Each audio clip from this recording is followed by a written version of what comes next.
नमस्कार, आप सुन रहे हैं रेडियो जयघोष 107.8 FM और मैं हूं आपका दोस्त राधेश्याम दीक्षित और कार्यक्रम है कला यात्रा।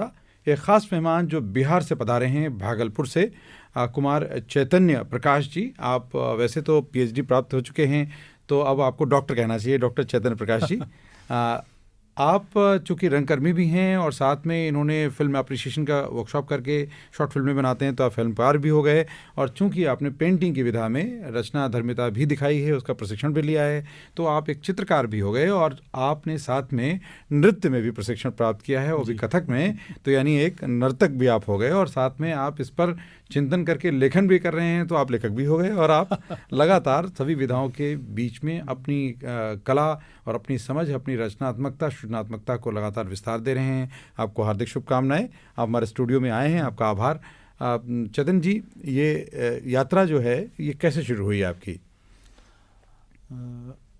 देखिए, मेरे पिताजी इस क्षेत्र से जुड़े हुए थे और एक तरह से उनके साथ ही मेरे साथ इस यात्रा की शुरुआत हुई। रंगकर्मी थे जी। और वो अपने स्कूल के बच्चों के साथ और गांव के लोगों के साथ हमेशा वो ग्रामीण रंगमंच पे सक्रिय थे।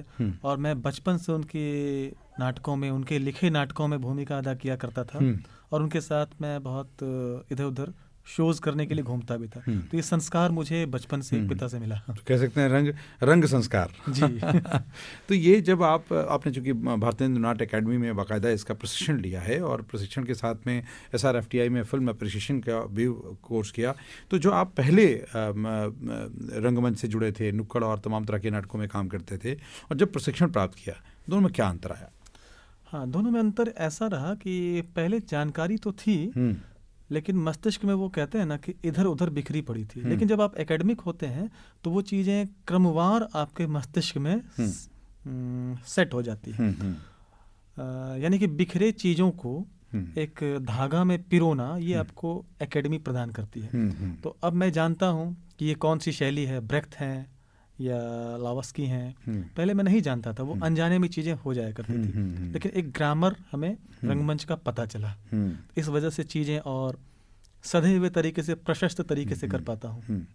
आज हमने आपको जो अमृत कलोत्सव है उसकी शुरुआत आपके एक नाटक भी नहीं कहेंगे उसको, एक संपूर्ण प्रस्तुति के रूप में देखा कि इसमें एक समाहित थी सारी कलाएं और आपने परंपराओं को भी समाहित किया।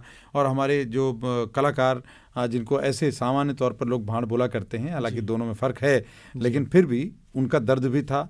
आज आधुनिक दौर में बहुत सी विधाएं बहुत फली फूली, उनका भी दर्द है। तो क्या ये दर्द ने प्रभावित किया आपको रंग राग में सबको समाहित करके लाने के लिए? जी हाँ, जब प्रभाव तो इमोशन का ही पड़ता है व्यक्तियों के जीवन में, तो मेरे भी इस नाटक करने के पीछे उद्देश्य इस नाटक का इमोशन ही था, कलाकारों का दर्द था। क्योंकि कलाकार चाहे वो कोई विधा हो, अपने आप में संपूर्ण होती है। और इसके बाद आप अगर रंगमंच की बात करते हैं तो रंगमंच तो रंगों का मंच है। कला के वो तमाम रंग एक साथ नाट्य कर्म में आ जाते हैं। तो सच में इस नाटक का इमोशन, इस कहानी का इमोशन, एक कलाकार का दर्द और सभी कलाओं का समावेश होना। एक कलाकार बहुरूपिया हो सकता है, भांड़ हो सकता है, एक इंसान हो सकता है, सब कुछ हो सकता है। और सबके साथ ज़रूरी है कि सच में उस सच्चे कलाकार का एक हृदय भी होता है। वो हृदय जो उसे प्रेरित करता है रंगमंच को जीने, कला को जीने के लिए। क्योंकि इस नाटक में एक संवाद है कि मैं अपने पेशे की गरिमा समझता था, वो उसकी ऊंचाइयां जानता था। मैं अपना धर्म जानता था। मुझे अपनी कला के लिए प्राण न्यौछावर करना तो मोक्ष प्राप्त करने के बराबर लगता था। यानी सच में एक कलाकार के लिए उसकी कला को जीना उसके लिए मोक्ष प्राप्त करने का साधन है। सामने दर्शकों की तालियां और कलाकार रंगमंच पर अपने द्वारा किए गए अभिनय को साकार होता हुआ देख रहा है, तालियों की गूंज उसके कानों में पड़ रही है। तो सच में आप कह सकते हैं कि कला का इमोशन, कलाकार की संवेदना, वेदना ही वो मूल कारण था जिसकी वजह से मैंने ये नाटक करना चुना है। बहुत अच्छी बात आपने कही है। और चूंकि कोई भी कलाकार अपने समाज, अपने परिवेश, अपने जन्म स्थान से बड़ा प्रभावित होता है जी। और वहाँ के जो परिस्थितियाँ होती हैं वो उसे गढ़ती हैं और उसके बाद वो उन परिस्थितियों के बदलने में उसके परिवर्तन के लिए एक सूत्र बन जाता है। और कुछ ऐसा आपके जीवन में भी हुआ और अब आप अपने भागलपुर को अभिव्यक्त कर रहे हैं और भागलपुर के कलाकारों को गढ़ने का काम कर रहे हैं। ये क्या यात्रा है और क्या जो आपका विमर्श क्या है इसका? देखिए, मैं भागलपुर में जब मैं रंगमंच कर रहा था, उस वक्त ना अखबार था, अभी मैं आपके समक्ष बैठा हुआ हूँ या साक्षात्कार दे रहा हूँ, ऐसी कोई स्थिति नहीं थी।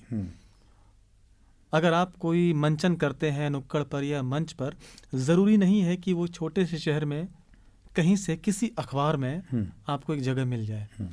तो हम लोग जब रंगमंच कर रहे थे तो वो स्वांतः सुखाई की भावना की वजह से कर रहे थे कि हमें अच्छा लग रहा था। हमें ये पता नहीं था कि हमें यही करना है, हमें अच्छा लग रहा था। अखबारों में नहीं छपना था, कहीं नहीं छपना था, लेकिन अच्छा लग रहा था, इसलिए हम कर रहे थे। आत्मसंतुष्टि के लिए कर रहे थे। और करते करते बाकी चीज़ें बाद में आई, क्योंकि ये यात्रा लगभग 2 दशक की है। 2 दशक की जब मैं 9वीं कक्षा का छात्र था, हमारे शहर में एक हमारे अंकल हैं, वो अचानक एक दिन घर आ धमके और कहा चलो चलो चलो, राष्ट्रीय नाट्य विद्यालय की कार्यशाला हो रही है। मैं उनके साथ हो लिया, मुझे नहीं पता था मुझे कहाँ ले जा रहे हैं। मेरे पिता के साथ उनका अच्छा संबंध था। जब मैं वहाँ गया तो देखा 30-32 लोग हैं और कुछ लोग हैं जिन्हें मैं अब कहता हूँ कि अवतार साहनी थे, जिन्हें मैं अब कहता हूँ कि आलोक चटर्जी थे, वो संजय उपाध्याय थे। ऐसे लोग थे, मैं पहली बार उनसे मिल रहा था और कार्यशाला चल पड़ी। अब मैं सबसे छोटी उम्र का लड़का वहाँ, तो एक बाल मन पर जो प्रभाव पड़ता है कि रंगमंच अभी हमें दिशा नहीं थी, उस कार्यशाला ने एक दिशा दी कि नहीं, ये एक कार्य है, एक काम है, एक इमोशन है। यानी कि मेरा इमोशन अब कैसे प्रस्फुटित होगा, कैसे किस मंच पे निकलेगा, ये वो माध्यम बन गया। तब से हमने अपनी यात्रा शुरू की और अचानक से कार्यशाला खत्म हो गई। मुझे किसी ने बताया नहीं। अब मेरा उस कार्यशाला से ऐसा जुड़ाव था कि मैं कैसे पहुंचूं, किन्हें ढूंढूं, कहाँ ठहरे हैं ये लोग। तो मैंने क्या किया कि अपने शहर में जिस इलाके में ये कार्यशाला हो रही थी, और टेलीफोन का साधन था नहीं, किसी किसी घर में होता था कि किसी ने फ़ोन किया तो पहुँचे, लेकिन मेरे पास किसी का नंबर। मैं सारी गलियों में लोगों को ढूंढ रहा था साइकिल से अपनी, ये कहाँ कोई मिले। और उसी ढूंढने करीब 50 गलियों को ढूंढने के बाद एक गली में मुझे इप्टा का बोर्ड लगाते हुए एक व्यक्ति नजर आए। मैंने कहा ये तो भारतीय जननाट्य संघ है। हाँ, और तब मैं उनसे मुलाकात की, उनसे मैंने, तब से मैं सक्रिय रूप से थोड़ा सा जुड़ा। उसके बाद हमारी संस्था बनी आलय, और लगातार हम लोग काम करते रहे और इसी दरमियान बहुत सारी चीज़ें आई। इस खोज में एक कहते हैं अभिनेता की तलाश क्या हो सकती है कि मैं कैसे एक सफल अभिनेता बनूं। तो मैं लोगों से पूछा करता था कि एक सफल अभिनेता में कौन सी वो पहली खूबी है जो होनी चाहिए। किसी ने कहा कि एक्सप्रेशन बहुत अच्छा होना चाहिए, किसी ने कहा उसकी वॉइस बहुत अच्छी होनी चाहिए, किसी ने कुछ कहा, लोगों ने अलग अलग बातें कहीं। लेकिन एक वो व्यक्ति थे, एक चाय की दुकान पे हम लोग मिल गए और मैंने उनसे जब पूछा कि एक अभिनेता बनने के लिए सबसे पहली खूबी क्या होनी चाहिए, उन्होंने मुझसे कहा कि सबसे पहले उसे अच्छा इंसान होना चाहिए। इतनी सहजता से उन्होंने ये बात कही कि मेरे अंतस में वो बात बैठ गई। और वो व्यक्ति सुमन कुमार थे, संयोग से भागलपुर आए थे एक कार्यशाला के संचालन के लिए, और यही मेरी उनकी पहली मुलाकात थी। तो मैंने कहा कि ये बिल्कुल सही है। जबकि इस सवाल के जवाब को तलाशने के लिए मैं बहुत प्रयासरत था, जिसकी वजह से मैंने पेंटिंग शुरू कर दिया कि कलाकार तो पेंटर भी होता है, जिसकी वजह से मैंने नृत्य सीखना शुरू कर दिया, क्लासिकल नृत्य, कि उसे ये भी आना चाहिए, जिसकी वजह से मैंने संगीत का अभ्यास शुरू कर दिया कि ये भी आना चाहिए। लेकिन वो कहीं हुक पॉइंट नहीं मिल रहा था कि मुझे करना क्या है। तो आखिरकार उनकी इस बात से मुझे अपने प्रश्न का उत्तर मिला और मैंने एक कलाकार बनना चुना, ना किसी रंग में रंगना चुना। आप समझ सकते हैं मैं किन किन रंगों की बात कर रहा हूँ। मैंने सभी रंगों को चुना, इस वजह से मैंने रंगमंच को चुना। क्या बात है। तो चूंकि रंगमंच गढ़ता है न केवल जीवन को, बल्कि जो दर्शक होते हैं उनके अंदर भी संवेदनशीलता को, सृजनात्मकता को, समझ को, और किसी की वेदना, किसी के जो उसकी भावना है, उसकी जो अनुभूति है, उसको अपने द्वारा अभिव्यक्त करते हुए उसको जोड़ देना, ये कलाकार का धर्म है। और आपने बहुत महत्वपूर्ण बात की है, एक अच्छा इंसान बनना। तो क्या आपको लगता है कि जितनी कलाएं हैं, और ख़ास करके रंगमंच, क्योंकि उसमें सारी कलाएं समुच्चय होती हैं, क्या वाकई एक व्यक्ति को एक अच्छा व्यक्ति बनाने में भूमिका निभा रहा है? बिल्कुल, आप कह सकते हैं। और रंगमंच तो वो माध्यम है कि आप कलाकार बने ना बने, वो आपकी क्वालिटी पे निर्भर करता है, आपके प्रशिक्षण पे निर्भर करता है, और आपकी मेहनत पे निर्भर करता है। लेकिन एक इंसान, आपको अच्छा इंसान बनाने में बहुत हद तक वो आपको बना देता है, ये मेरा मानना है।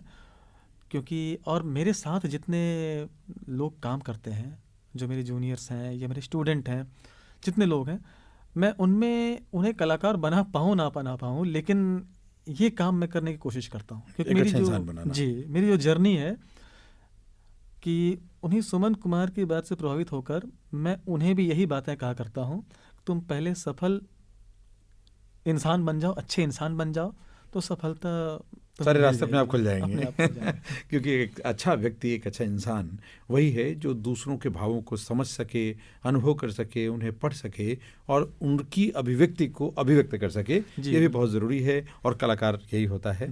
तो जब आप अच्छे इंसान बनते हैं तो ऑब्जर्वेशन बहुत इंपॉर्टेंट पार्ट है किसी भी कला के लिए, और ऑब्जर्वेशन एक अच्छा इंसान जो समझ होगी वो ही कर पाएगा। आपने चूँकि कहा जाता है सिनेमा जो है वो समाज का आईना है, और समाज में अच्छे बुरे हर तरह के लोग रहते हैं, और कलाकार उनमें से सबकी कहानी गढ़ता है, सुनाता है, बताता है, क्योंकि समझना है। तो आपने चूँकि सिनेमा को भी पढ़ा है, और आपने अपने जो पीएचडी का जो विषय आपने रखा, हिंदी सिनेमा पर रंगमंच का प्रभाव, ये बहुत महत्वपूर्ण विषय है। क्योंकि जो हिंदी सिनेमा है पहले समाज को जगाने का काम करता था, समाज के विषयों को उठाता था, क्रांति को उठाता था। कई फिल्मों को देखकर युवाओं ने क्रांति कर दी। कई ऐसी फिल्में हैं जिन्होंने समाज को दिशा दी, काम बताया। लेकिन अब एक और तरह का सिनेमा तैयार हो रहा है। लेकिन आपने जो अध्ययन किया कि हिंदी सिनेमा पर रंगमंच का प्रभाव, क्या आउटकम क्या निकला आपके शोध का? जी, इसकी शुरुआत मैं थोड़ी सी बता देता हूँ कि जब मैं भारतेंदु नाट्य अकेडमी में पढ़ाई कर रहा था, उस वक्त हम लोग चाहते थे कि और पढ़ना है। अभी उत्थान का तो अंत नहीं, हमारे गुरुजी थे ललित सिंह पोखरिया, उन्होंने कहा था उत्थान का अंत नहीं, अच्छे होने का घमंड नहीं। तो हमने सोचा कि थोड़ा और पढ़ना है, तो हम लोगों ने सोचा पुणे फिल्म इंस्टीट्यूट चलो। तो हम किताबें ढूंढ रहे थे उसकी तैयारी के लिए, कोई एक ऐसी किताब नहीं मिल रही थी इसमें भारतीय सिनेमा का इतिहास हमें मिल जाए। एक ऐसी कोई किताब नहीं मिल रही थी जिसमें कि पूरा भारतीय रंगमंच हमें मिल जाए। किताबें मिल रही थी, लेकिन किसी में यूनिट वाइज मिल रही थी, जिसमें अलग अलग विषय थे।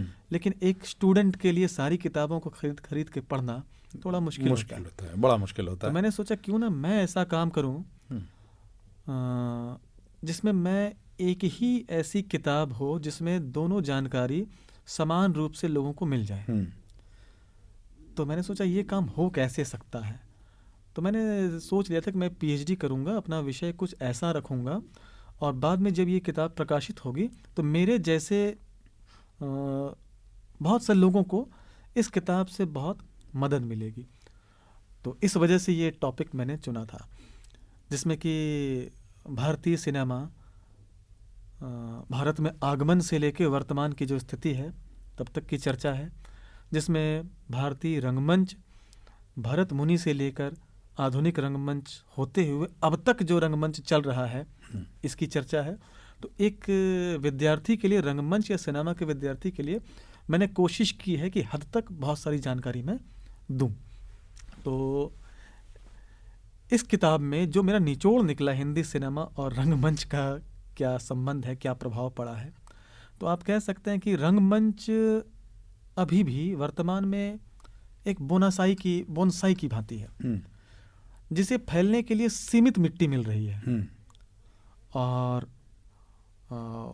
स्पेस कम है, लेकिन उसका जो बीज है वो उसी बरगद का है, उसकी क्षमता बड़ी है।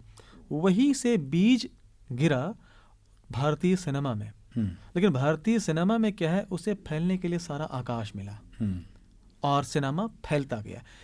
तो निचोड़ ये है कि आज भारतीय सिनेमा का जो हम फलक देख रहे हैं, जितना फैलाव देख रहे हैं, उसका बीज उसी रंगमंची बोनसाई में है। क्या बात है, बहुत अच्छी समीक्षा आपने की है। चूंकि एक शोधार्थी का अगला लक्ष्य कहीं अध्यापक बनने का होता है जी। और आप उसमें सफल हो चुके हैं। भागलपुर विश्वविद्यालय में आप असिस्टेंट प्रोफेसर के तौर पर आपकी ताज़ी ज्वाइनिंग है और आप पढ़ाकर चंद दिन पढ़ाकर अभी यहाँ आए हैं, तो आपको बधाई इस उपलब्धि के लिए, क्योंकि ये अपने आप में दोहरा लाभ देता है। एक तो लाभ आर्थिकोपार्जन है, दूसरा लाभ ये है कि जो आपने जीवन भर पाया उसको आप सींच रहे हैं और नई पौध को तैयार करेंगे। तो ये दोनों के बारे में हम बात करेंगे, लेकिन एक छोटे से अंतराल के बाद।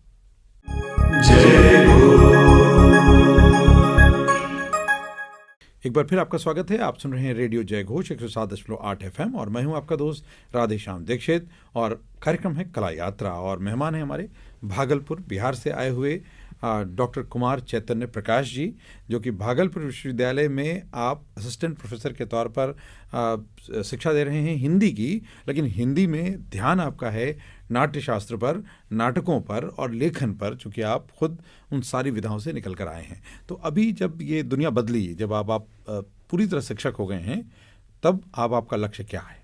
सर, पहले मैं एक सुधार कर दूं छोटा सा, कि मैं भागलपुर विश्वविद्यालय में नहीं हूँ, मैं मुंगेर विश्वविद्यालय में हूँ। अच्छा, जो कि 2017 तक भागलपुर विश्वविद्यालय का ही अंग हुआ करता था। अच्छा, अब स्वतंत्र इकाई हो गई है, तो मैं मुंगेर विश्वविद्यालय में हूँ। और मैंने रंगमंच की पढ़ाई की है, भरत मुनि और सिनेमा पर रिसर्च किया है और हिंदी विषय का मैं व्याख्याता हूँ। तो मुझे अब चूँकि हिंदी साहित्य है और साहित्य का ही एक अंग नाटक है, तो एक दूसरे से ये चीज़ें जुड़ी हुई हैं। तो मैं इतना तो ज़रूर कोशिश करूँगा कि मेरे महाविद्यालय में कोर्स में जो नाटक चलता है, जैसे ध्रुव स्वामिनी, अंधा युग, ऐसे नाटक, इन्हें मैं बहुत अच्छे से उन स्टूडेंट को समझा पाऊँ, क्योंकि पहली बार मुझे लगता है ऐसा हो रहा है उस इलाके में कि एक रंगकर्मी उस नाटक को पढ़ाएगा। हाँ, अमूमन ऐसा नहीं होता, क्योंकि हिंदी की में शोध करने वाले जिनका नाटक से बहुत कम जुड़ा होता है या उसके विभिन्न पक्षों से, कला पक्षों से भी कम जुड़ा होता है, क्योंकि वो एकेडमिक अध्ययन उनका है, इसलिए वो चयनित होते हैं और हिंदी का अध्ययन कराते हैं। और इसमें ये होने से एक निश्चित रूप से लाभ मिलेगा, क्योंकि आप हिंदी के अध्यापक भी हैं और साथ में आप भारतेंदु हरिश्चंद्र जी के संस्थान में, उनके नाम से जो संस्थान चल रहा है, हमने प्रशिक्षण प्राप्त किया। और भारतेंदु जी ने अपने एक निबंध में लिखा था कि भारत वर्षोन्नति कैसे हो सकती है, तो उसमें उन्होंने कहा था कि हम भारतवासी रेल की गाड़ी के डिब्बे के समान हैं, हमें एक इंजन की प्रतीक्षा रहती है। तो क्या आपको लगता है कि अब आप ऐसे इंजन तैयार कर पाएंगे?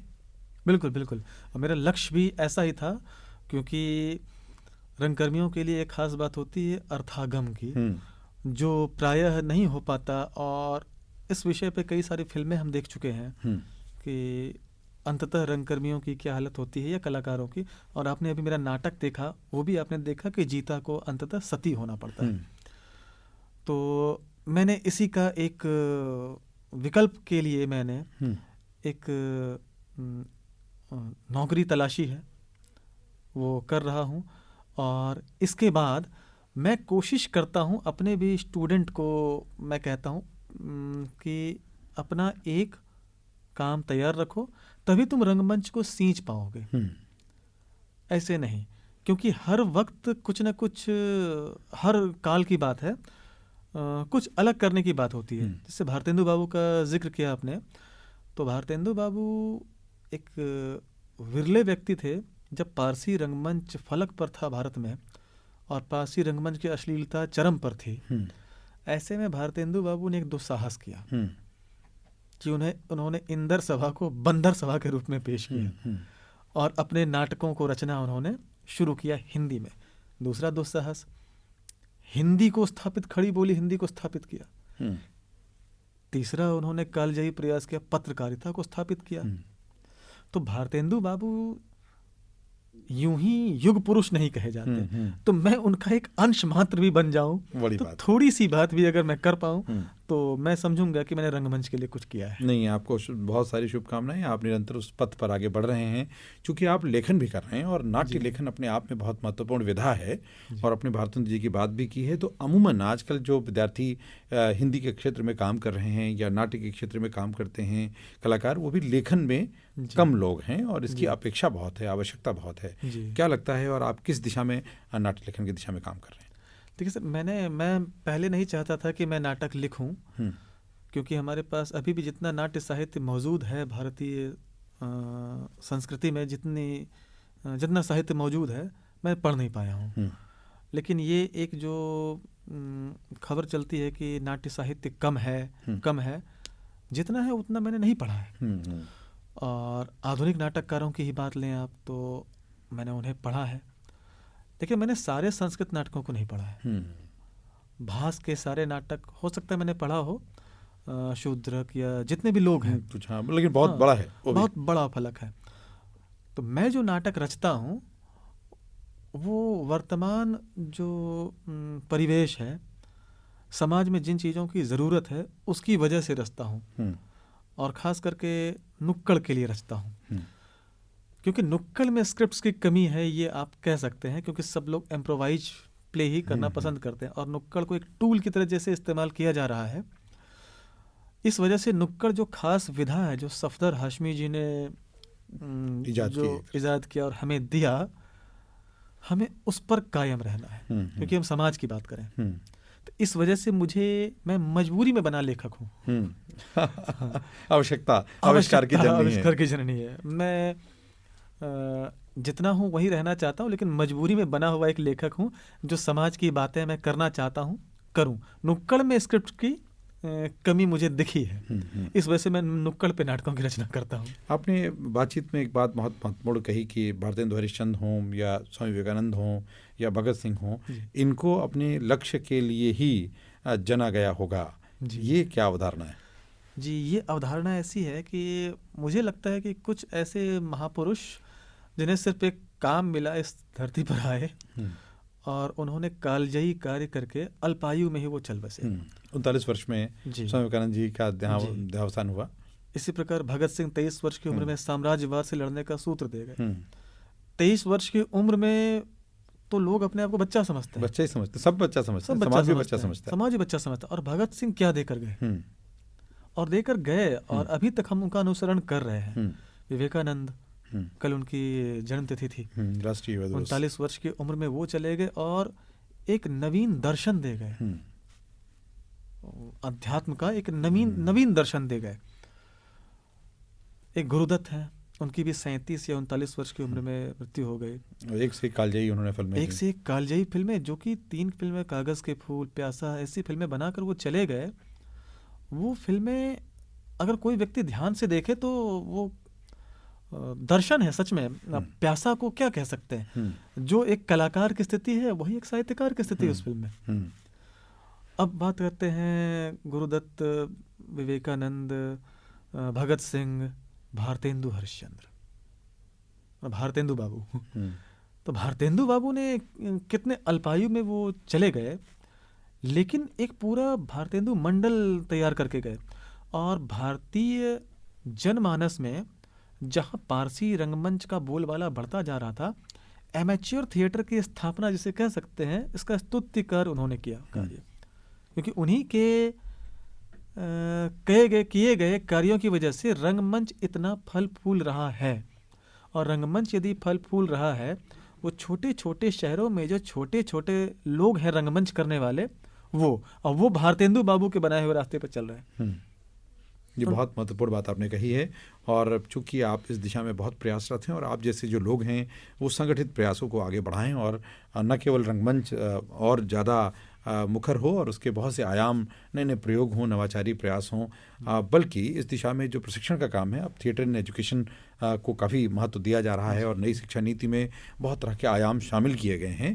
तो मुझे लगता है कि अब भविष्य में कलाकारों को गढ़ने के लिए थोड़ी कम कठिनाइयाँ होंगी, थोड़े कम संघर्ष होंगे और अवसर भी बढ़ेंगे, बढ़ भी रहे हैं। संगीत नाटक अकेडमी की इस इनिशिएटिव में आपको अवसर मिला, पहली बार अवसर मिला। पहली बार अवसर मिला जी।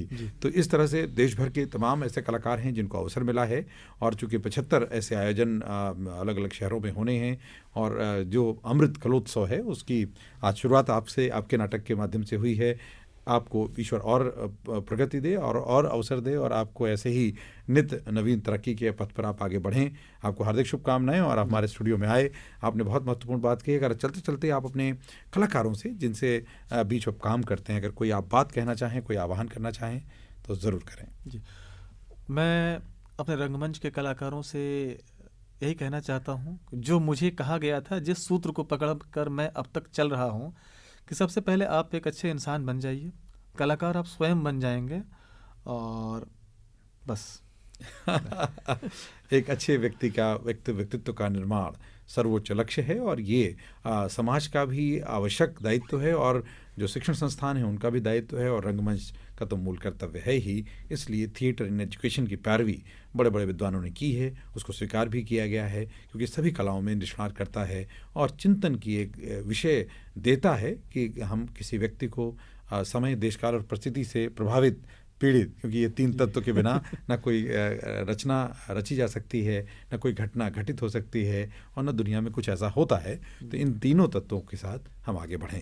आप सुनते रहें रेडियो जय घोष 107.8 FM और साथ में हमारे YouTube चैनल को लाइक करें, शेयर करें, सब्सक्राइब करें और रेडियो का मोबाइल ऐप ज़रूर डाउनलोड कर लें अगर आप किसी और माध्यम से सुन रहे हैं, ताकि आप हमेशा सुनते रह सकें हमें। आप जाएँ गूगल प्ले स्टोर पर और रेडियो स्पेस जय घोष ये टाइप करें और डाउनलोड करें और जब चाहें तब हमें सुनें। आप देश दुनिया में कहीं पर भी हों, हम आपके साथ रहेंगे। नमस्कार, धन्यवाद।